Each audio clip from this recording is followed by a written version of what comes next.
नमस्कार दोस्तों, हर हर महादेव। एक बार फिर से आपके अपने YouTube चैनल ज्ञान दर्पण सागर में आपका स्वागत है।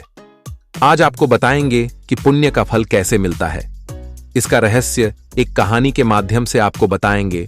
कहानी सुनने से पहले आपसे एक रिक्वेस्ट है कि अगर आप चैनल पर पहली बार आए हैं तो चैनल को सब्सक्राइब करें, बेल आइकन जरूर दबाएं। कहानी को पूरा सुने। आधी अधूरी कहानी सुनने से आधा अधूरा ज्ञान मिलता है। सतयुग की बात है।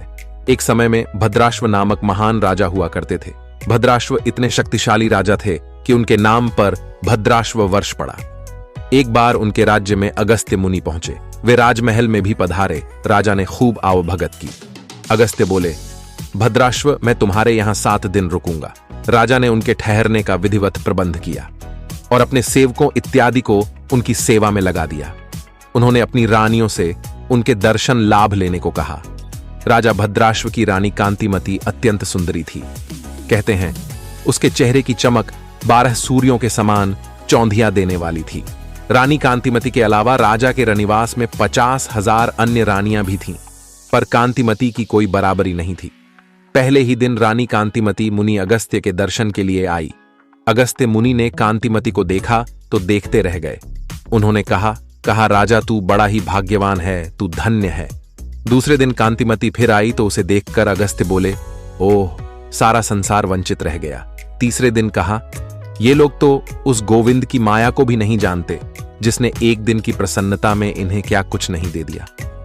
चौथे दिन जब कांतिमती मुनि के दर्शन के लिए पहुंची तो वे अपने दोनों हाथ ऊपर उठाकर बोले, हे जगन्नाथ, आप धन्य हैं, आपकी लीला महान है।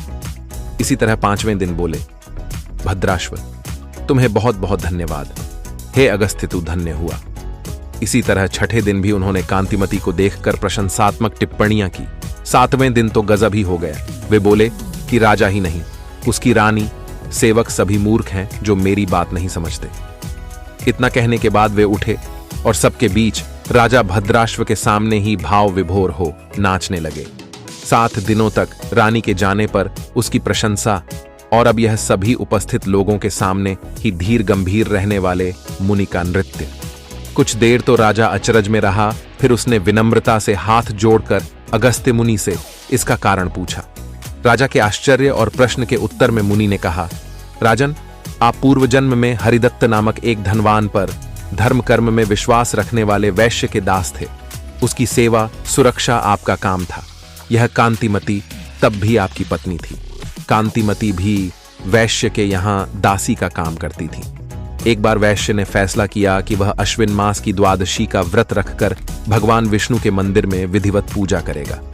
समय आने पर वैश्य ने सारी तैयारियां कर मंदिर के लिए प्रस्थान किया। तुम दोनों उसके भरोसेमंद नौकर थे, इसीलिए उसने न सिर्फ तुम दोनों को अपने साथ लिया बल्कि पूजा प्रबंध में भी साथ रखा।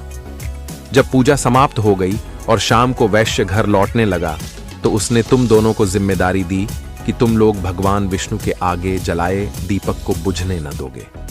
तुम दोनों पति पत्नी ने रात भर दीपक के सामने बैठकर रात काटी। दीपक को एक क्षण के लिए भी बुझने नहीं दिया। जब तक पूरी तरह सवेरा न हुआ नहीं उठे। तुम दोनों ने रक्षपाल की भूमिका बहुत ध्यानपूर्वक निभाया। बहुत काल बाद उम्र पूरी होने पर तुम दोनों थोड़े से ही अंतराल पर मृत्यु को प्राप्त हुए। राजा, तुम तो महान राजा प्रियव्रत के यहां पैदा हुए, राजकुमार बने, और उस जन्म में दासी रही यह कांतिमती भी। उस पुण्य के प्रताप से आज तुम्हारी रानी है। वह दीपक तो वैश्य का था, उसके यत्न और धन से जला था। तुमने तो बस उसको जलते रहने की देखरेख ही की थी। यदि केवल इतने से ही का पुण्य प्रताप यह फल दे सकता है तो जो विष्णु मंदिर में स्वयं दीपक जलाएंगे उनको कितना पुण्य मिलेगा। इसीलिए मैंने कहा था कि सब संसार इससे वंचित रह गया। सबको मूर्ख मैंने इसीलिए कहा कि सब कुछ को देखते हुए भगवान विष्णु के दीपदान के महत्व को लोग नहीं जानते। अपने को धन्यवाद इसलिए दिया कि मुझे सब कार्यों में महज श्री विष्णु ही सूझते हैं, और तुम्हें और कांतिमती को धन्य इसलिए कहा कि तुमने दूसरे के जलाए दीपक की रक्षा भी मन लगाकर की। राजा भद्राश्व अगस्त्य का उत्तर सुनकर संतुष्ट हुए और उन्होंने अगस्त्य मुनि का धन्यवाद देते हुए कहा, मुनिवर कुछ दिन और रुकें और हमें उपदेश देकर जाएं। अगस्त्य मुनि ने भद्राश्व को शीघ्र ही योग्य पुत्र का पिता बनने का आशीर्वाद दिया और कहा कि कार्तिक पूर्णिमा के अवसर पर मुझे पुष्कर में उपस्थित होना है, इसलिए अब मैं वहां के लिए प्रस्थान करूंगा। आशा करते हैं ये कहानी आपको अच्छी लगी होगी। कमेंट में जरूर लिखें जय श्री कृष्णा, राधे राधे। कमेंट करके हमें जरूर बताएं कहानी कैसी लगी। धन्यवाद।